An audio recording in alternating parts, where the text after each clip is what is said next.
I was thinking about how I got to this point where I'm pretty much just eating meat, eggs, seafood, and dairy.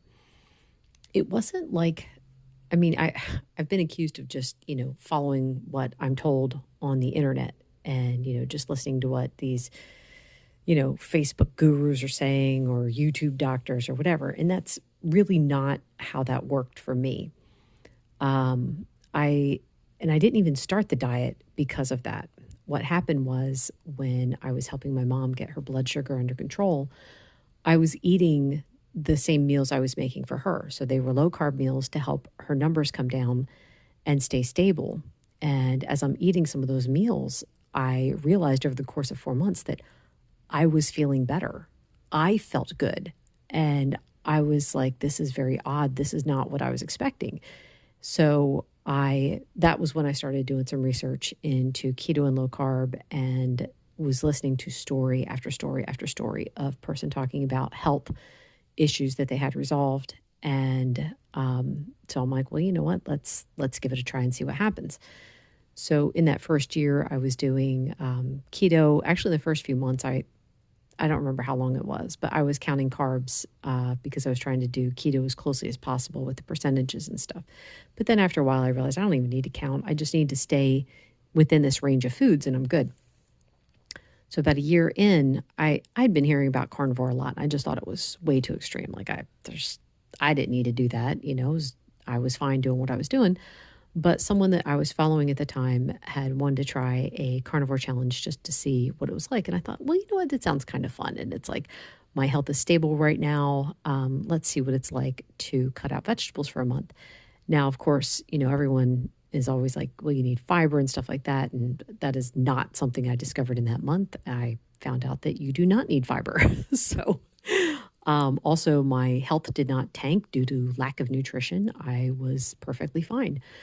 Um, when I got to the end of that month, I did bring back the vegetables. I was having broccoli, I was having cauliflower, I was having everything that I missed over the course of that month.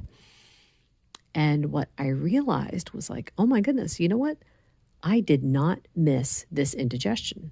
I did not miss burping broccoli for hours. I didn't miss the bloating. I'm like, maybe I will leave those vegetables behind, or at least only have them every once in a while. The first to go were the cruciferous vegetables. So anything that caused like the burping and the bloating, that was gone. Now, there were some vegetables that I hung on to that would do that to me, but I would only ever have them every once in a while. I was still putting up with it. So like things like cucumbers, I was still having those. I actually didn't give cucumbers up until I want to say maybe 2 years ago because I really liked having them with something like, say, buffalo chicken dip. But then there was one day where it's like, I don't have to put up with this anymore. I don't have to have cucumbers with my buffalo chicken dip. I could just eat the buffalo chicken dip because I would have it would drive me nuts. I would have the cucumbers for lunch and I'd still be burping them when I went to bed and I didn't feel good. So yeah, at that point I was like, okay, bye-bye cucumbers. Before I dropped them though, I was doing some research into what family of vegetables cucumbers came from, and it was squashes. And I realized, oh my goodness, so watermelon's part of that family. I always had the same problem with watermelon where I'd just be burping it for hours. I didn't have that with things like spaghetti squash or pumpkin. But when I would have those things, they would act as a laxative. So it's like my body was trying to get rid of them as fast as possible. So that was the next group of vegetables to go. Then you've got like the aromatics, like celery. I'm not sure what celery belongs to, but that was one that I discovered by accident was causing problems because it's like you burp and you're not tasting celery. I just know that it made me feel terrible and I didn't realize it until I cut it out.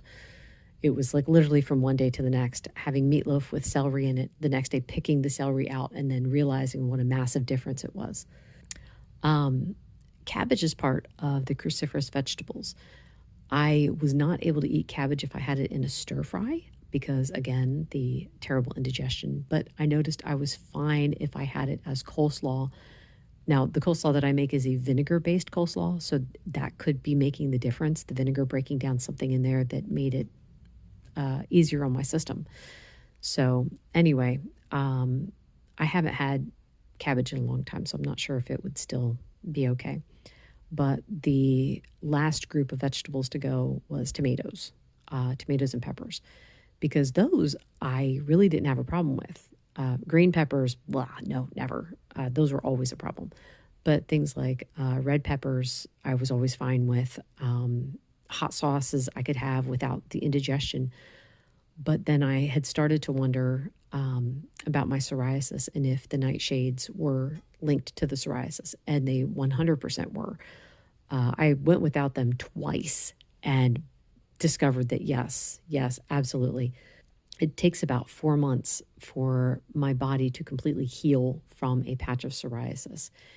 And what's interesting is I went through that this year, went without the nightshades for it was about 5 months, and my skin was looking great.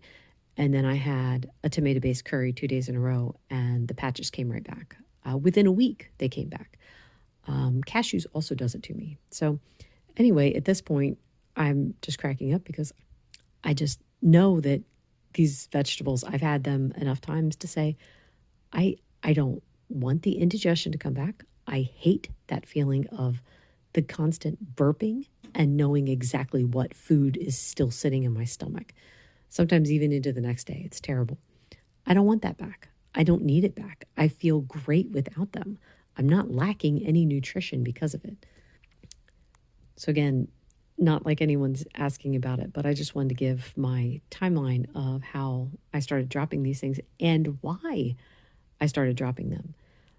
Again, wasn't doing it, because someone online was saying, "Oh, you definitely need to do this." Part of it was a challenge, and then the realizations that came from doing the challenge. Anyway, that is all for today. Thank you so much for listening. Bye.